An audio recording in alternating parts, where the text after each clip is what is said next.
நீங்கள் சீக்கிரமாய் உயரப் போகிறீர்கள். உங்கள் சொந்தங்களை விட பல மடங்கு கர்த்தர் உங்களை உயர்த்த போகிறார்.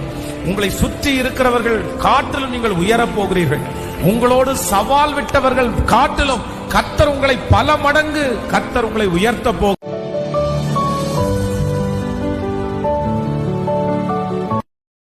மனிதன் கதவை அடைப்பார், என் தேவன் அதனை திறப்பார். மனிதன் கதவை அடைப்பார், என் தேவன்